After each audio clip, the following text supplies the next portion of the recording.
gue sempet coba gue ngomong sama dia, kalau gue ngeliat dia. Setelah itu bilang udah, gue nggak mau terusin lagi, gue cukup tahu berarti emang ada.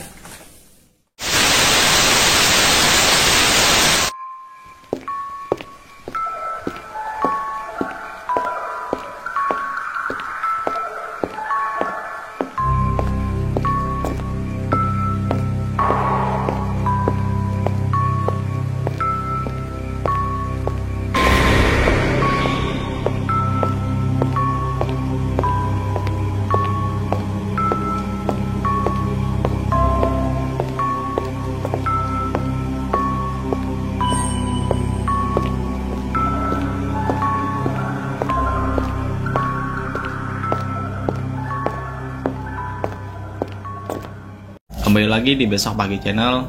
Kali ini gue masih dalam pembahasan sama bersama rekan gue Mange, yang pernah mengalami kejadian-kejadian mistis selama pendakian gunung pada tahun 2016. Untuk lebih jelasnya dan untuk mempersingkat waktu, mungkin kita langsung tanya aja ke Mange pribadi yang merasakan hal-hal ganjal dalam pendakian saat itu. Bang Mange, Iya bang. mungkin langsung aja kita ceritain aja kali ya. Di bulan Juli gue berangkat dari Bintaro, tempat tinggal gue di sini. Gue berangkat menggunakan bis kelas ekonomi, kelasnya para pendaki biasanya. Turun di Purbalingga. Dari Purbalingga itu gue langsung ngebak apa? Truk sayur. Numpang Losbek sayur, numpang ke base camp. Nah, dari base camp itu gue sampai kira-kira pukul 5 subuh bang. Pukul 5 subuh gue istirahat sebentar sambil mengecek perbekalan dan registrasi ulang Untuk simaksi ya. Gue berangkat dengan tim gue itu berempat orang, 3 cowok termasuk gue dan 1 perempuan. Dari base camp itu gue start kira-kira jam 10 siang. 10 siang gue mulai start berangkat. Nah, nggak lama setelah gue jalan, kira-kira 20 menit atau 15 menit ya, itu hujan pak. Hujan. Agak nggak terlalu deras, cuma agak gerimis mungkin ya. Gerimis, gue buka mantel gue. Akhirnya gue terabas lagi, ini cuma gerimis biasa, jalan lagi. Nah, sebelum sampai pos 1 itu ada pos bayangan sebelum pos 1 ya. Karena hujan tiba-tiba bres aja langsung. Bres bang. Akhirnya gue nyari spot buat ngeres untuk memecahkan suasana. Ketika hujan bres itu, gue buat ngangetin diri gue coba nyeduh kopi bang sama anak-anak. Itu lo ngeres di pos bayangan 1. Pos bayangan 1. Pos bayangan 1 gue buka nesting, gue buka kompor, gue nyalain truk. Itu air udah setengah jalan bang, udah setengah matang. Jadi tiba-tiba kompor mati, truk. Gue nggak tahu kenapa, mungkin hujan atau kebasahan. Karena sebelum gue mulai pendakian itu gue ngecek ulang kompor gue baik-baik aja. Untungnya gue bawa 2 kompor bang. Setiap pendakian itu pasti gue selalu bawa 2 kompor buat cadangan. Akhirnya itu kepake buat cadangan, gue nyalain lagi, ngopi baru segelas, tiba-tiba mati lagi bang kompor gue yang kedua. Lu cek gasnya itu ada? Gas baru bang. Nggak mungkin lah ya. Nggak mungkin. Gas baru nggak mungkin. Dan di kompor itu kan, kalau kita punya kompor bunga itu kan dia agak ada sarungnya bang. Iya. Rapet, itu ketutup. Itu nggak bakalan basah bang kalau hujan. Dan dia pun naruhnya di dalam, di carry. Nah akhirnya pas kayak gitu itu, gue udah mulai gimana nih, kita mau terusin apa enggak? Kita udah setengah jalan nih nanggung, kita mau turun lagi. Dan akhirnya 2 orang teman gue itu mutusin buat, yaudah gue turun, gue ke base camp buat nyewa kompor. Iya. Nah, teman gue berdua turun dan gue sama si perempuan ini, bang. Gue nemenin dia. Lo berdua stay di tempat. Emang karena sebenarnya gue pengen turun, tapi karena gue emang diri fisik gue itu agak kurang kuat kalau misalnya kayak gitu bang. Akhirnya teman gue turun ke bawah itu kira-kira lama, kurang lebih 3 jam. Lumayan lama ya? Lumayan lama bang. Mungkin karena hujan kali ya? Karena hujan dan jalur pun pasti bakalan berubah kalau misalnya ada hujan. Setelah sampai itu kira-kira jam 4 Sore. jam 4 sore teman gue datang lagi ke yang tempat gua keras itu. Gimana, udah nyewa kompor? Udah nih, gue coba nyala. Bagus. Nah, akhirnya gue jalan lagi bang, lanjutin. Itu 4:30 aku lanjutin jalan. Gue sampai pos 1 5:30. Jam 5 gue sampai pos 1. Jam 5 sore gue sampai pos 1. Gue ketemu 2 orang pendaki anak Bekasi. Dan akhirnya gue mutusin buat jalan bareng sama dia Sampai atas. Nah, jalan dari pos 1 jam 5 itu gue jadi jalan pos 1. Itu kondisi masih hujan. Kondisi udah agak reda, cuma agak gerimis sedikit. Jam 5 itu gue jalan dari pos 1 pos 2. Itu estimasi waktu itu kira-kira dari pos 1 ke 2 itu 45 menit bang. Lumayan dekat lah ya. Lumayan deket. Nah pas sampai maghrib dong. Maghrib akhirnya gue rundingan tuh sama teman gue. Ini gimana, kita mau terabas, kita sampai pos 5 apa mau buka tenda di sini? Ini lumayan ada. Dia kalau nggak salah ada 5-6 tenda muat situ. 5 pos 2 ya. tenda Iya. Nah, akhirnya gue sama teman-teman gue buat, yaudah ini udah malam, gue udah capek banget karena gue kan tadi turun ke bawah gitu kan. Ya gue maklumin dia. Yaudah kita buka tenda di sini. Kira lo memutuskan Buat buka tenda di pos 2. Jadi hari itu pertama ya? Hari pertama gue jadi ya untungnya kita naik bis itu selalu kita kasih jeda waktu bang buat sebelum berangkatan kita itu. Beda kalau naik kereta kan selalu Nah, 42 ya. Akhirnya pemutusin ya udah kita malam ini, lagian juga kita di kerjaan nggak terlalu ini kan, nggak terlalu sibuk banget.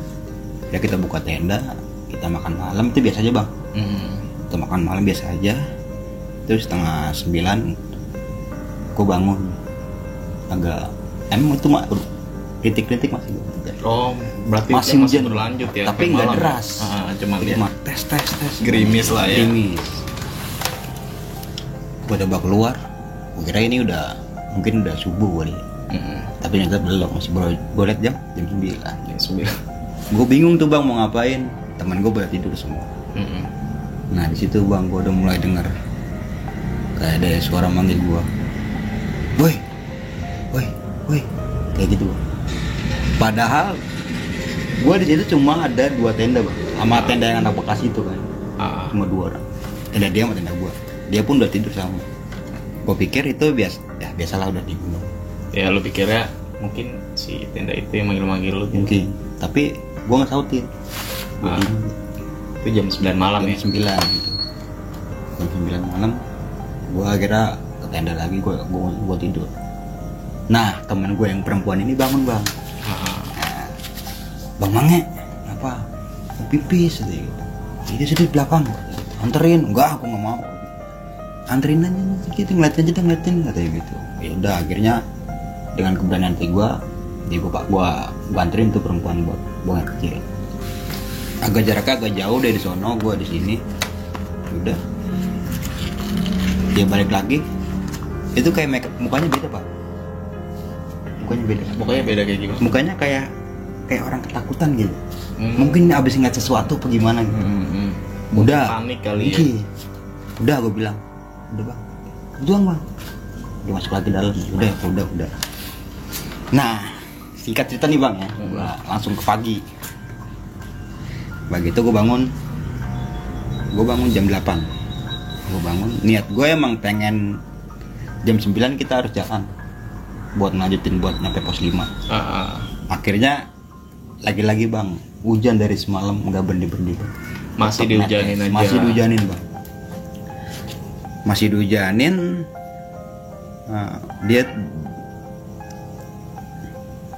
Gue masih penasaran bang sama yang semalam. Gue tanya tuh temen gue yang cewek itu semalam kenapa di? Lu mau tahu bang katanya gitu. Dia cerita tuh bang, langsung buka omongan. Emang dia baru pertama kali naik itu, jadi dia nggak tahu apa sebutnya pantangan kalau kita lagi di gunung gimana. Dia cerita langsung. Semalam bang, gue itu diliatin perempuan. Pas lagi kencing.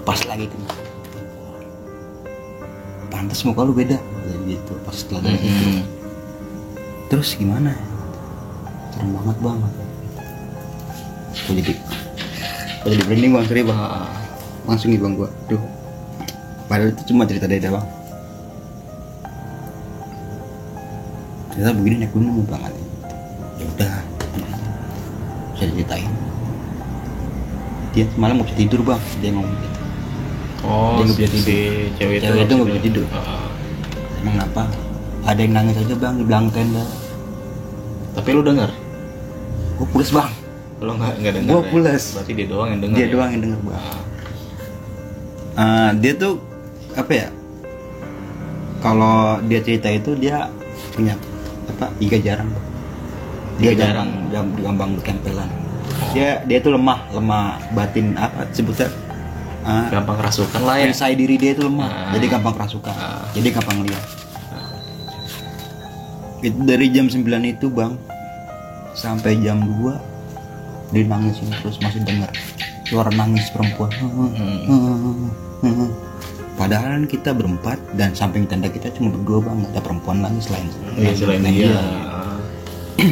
Ya udah biar emang ya mungkin emang kalau di gunung emang kayak gitu. Maksud gue tuh dalam dunia kita pun ada dua dunia kita sama dunia dia kan. Ada pasti. Kalau gue percaya hal itu. Ya udah biarin aja, mungkin dia lagi iseng atau gimana. Tapi nggak apa-apa kan, masih bisa lanjutin. Kalau nggak bisa lanjutin kita turun lagi. Masih bisa bang, kata dia. Akhirnya lu lanjutin. Dan niat gue jam 9 mau jalan, mundur waktu bang. Karena hujan juga. 10:30 baru berhenti. Baru gue jalan. Gue dipesenin sama orang base camp itu, entah namanya siapa gue lupa. Abang kalau bisa jangan ngecamp di pos 5, di pos 4 di Samarantu itu namanya. Samarantu. Loh kenapa pak? Udah kalau bisa jangan ngecamp di situ dan jangan ngeres di situ. Kalau lewatin pos 4 terabas aja bang. Oh ya udah. Itu kira-kira lu sampai pos 4 Samarantu itu jam sampai berapa? Pos 4 Samarantu itu setengah 6 sore. Lumayan lama ya, mungkin karena hujan juga. Jadi kan kalau di hujan itu kan trek jadi agak berat. Apalagi di Gunung Slamet itu Pia Bambangan mendominasikan trek itu agak tanah. Jadi kalau misalnya hujan itu agak debel ya kalau kata bahasa kita ya. Tropis lah ya. Jadi agak berat gitu. Setelah itu gue nggak tahu kenapa bang, gue masuk pos 4 itu dia kayak ada pohon 2 dan di belakangnya ini ada kayak pohon tumbang, gede banget pohon tumbang. Gue inget tuh bang masih. Pas gue masuk, assalamualaikum, ini kayaknya langsung, terus aneh hawanya. Aneh bang, anyep. Mungkin dalam hati gue nih, gue inget kata orang base camp itu, pantas gue nggak boleh camp sini, ternyata begini hawanya. Jarang kejama manusia. Padahal dia buat 3-4 tenda itu cukup di situ. Ada lah ya spot. Tapi gue inget apa kata orang base camp, gue terabas. Bismillah. Assalamualaikum, bismillah.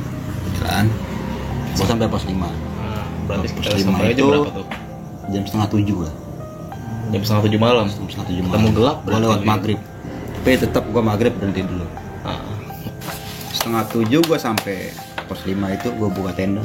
Ternyata di situ agak lumayan ramai juga bang pendaki. Ada berapa rombongan? Kira-kira 5 rombongan bang. Oh lumayan ramai ya. Itu pas mau muncak atau mau pada turun? Ada yang sebagian turun, ada yang sebagian naik. Oke. Jadi yang pas di atas itu kira-kira ada cuma 4 rombongan. 4 rombongan itu gue nanya sama yang pas mau turun, anak orang mau turun itu gue nanya, gimana mas kemarin cerah bang, alhamdulillah. Iya. Berarti bagus. Karena kalau di gunung itu kalau misalnya malamnya hujan, paginya cerah bang. Nah, ini gue waktu tahun 2016 itu masih gencar-gencarnya buat ngejar sunrise. Oke. Berarti lo jalan dari pos 5 itu? Dari pos 5 gue subuh jam 4 gue udah jalan bang. Mau pengen ngeliat matahari terbit doang. Dulu tuh bang. Matahari terbit. Nah, 3:30 gue trek summit. Gue bawa daypack ukuran kecil. Dalam gue bawa kompor nesting. Dan gue bawa air 2 yang ukuran segini, 1,5 liter. 1,5 liter. 1,5 liter full dua-duanya. kiri kanan. Gue jalan tes, nggak tahu tuh gue emang fisik gue lemah, gue disuruh bawa gituan bang. Ya gue bawa aja udah. Jalan gue agak belakang nih, teman gue jauh depan. Mungkin dia udah sampai duluan kali. Ya mungkin dia udah sampai duluan ke puncak. Cuma gue di belakang sendiri. Jarak Tapi tuh emang kalau selalu tahu lumayan jauh. jaraknya itu kira-kira jalan 20 menit kan. Lumayan jauh lah. Tapi ya. emang kalau udah di batas vegetasi Gunung Slamet itu kita kelihatan kok. Oh, udah di puncak itu ya. Ada kelihatan. Oh, no, temen gue di sana. Kelihatan. Udah gue jalan pelan-pelan tuh, dia udah sampai duluan. Jalan. Gue nge-break bang, itu kira-kira jam 5:30 ya. Setengah Itu pagi. matahari itu udah mulai Udah mulai terbit. udah mulai kelihatan tuh. Dan juga udah agak cerah kan gue. Oke. Di bawah gue nggak ada orang, di atas gue agak jauh. Ya, agak jauh. Jaraknya lumayan jauh lah ya. Gue sama teman gue. Gue nge-break gue agak gimana ya, gitu ya. Gue nyender di apa kayak batu, tapi nggak terlalu gede, dia kecil. Gue nyender, gue ngatain ke bawah, gue ngatain matahari. Subhanallah indah. Nggak lama itu, gue nggak tahu tuh orang dua dari mana bang. Dan jelas bukan rombongan gue yang ketemu orang Bekasi itu ya. Turun, gue denger aja jejak kaki. Turun ke bawah. Permisi mas. Oh iya, ada apa ya mas gue? Gitu. Saya kehabisan air. Saya boleh minta airnya nggak? Dua orang itu minta air sama gue bang. Akhirnya gue kasih kan. Air gue kan. Nih bang, dituang aja mas, kayak gitu. Udah nggak usah pegang aja, kita tuker botol.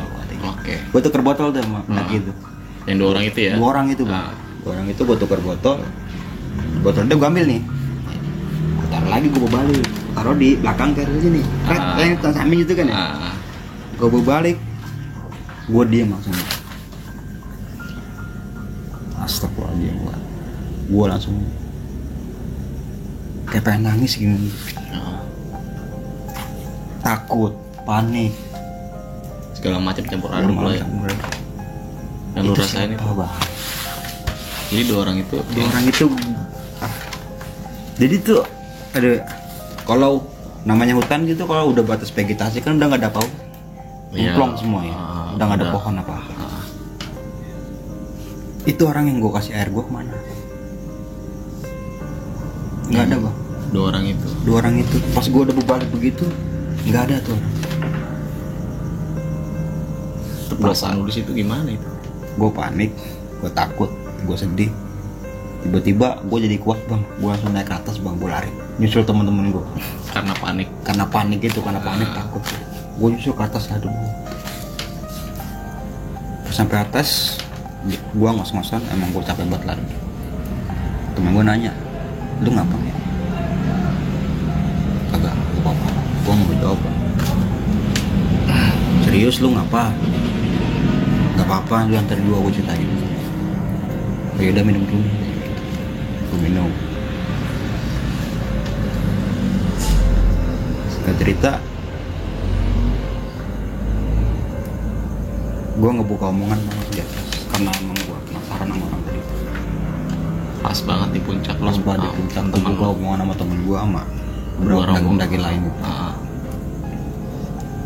Ada yang ngomong, mas lu gue perhatiin dari tadi dari bawah lu lari kencang banget, kenapa mas? Itu orang mana ya? Orang Sleman kalau nggak salah. Orang Sleman itu, kenapa mas sampean lari kencang banget dari bawah? Nggak tahu bang, gue juga bingung nih.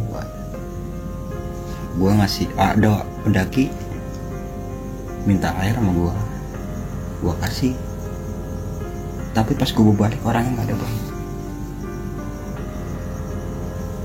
Saya perhatiin dari tadi lu sendiri lu, kayak gitu. Lu sendiri di situ, nggak ada yang ini. Nah itu dia bang, gue bingung. Sempat panik, tanya tuh. Ini siapa mas, sama siapa? Gue juga nggak tahu, serius. Mukanya kayak gimana orangnya? Pokoknya dua orang cowok pendaki. Ya mungkin baru lulus SMA lah, masih agak muda gitu. Tapi pas gue balik nggak ada bang orangnya. Maksudnya, gimana? Pada panik bang dah. serius mas lu nggak bohong, wallahi gue nggak bohong. Kira dengan rundingan gue sama teman-teman gue tuh, udah kita turun bareng aja dah. Sama rombongan aja turun bareng ya. Udah kita barengin aja. Oh ya udah. Kira gue turun bareng. Gue turun bareng.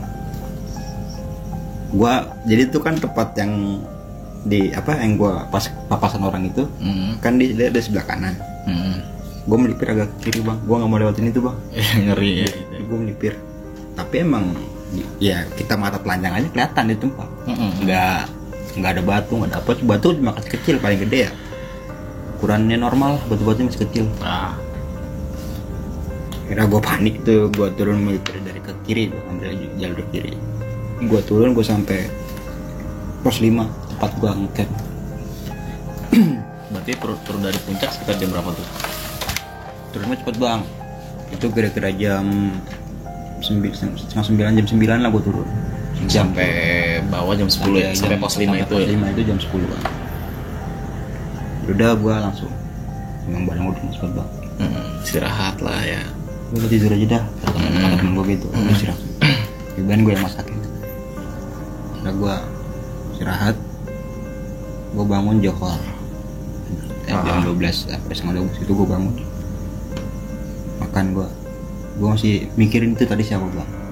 Itu masih kebayang-bayang lah di, tapi emang mukanya gue ingat bang. Itu tadi siapa.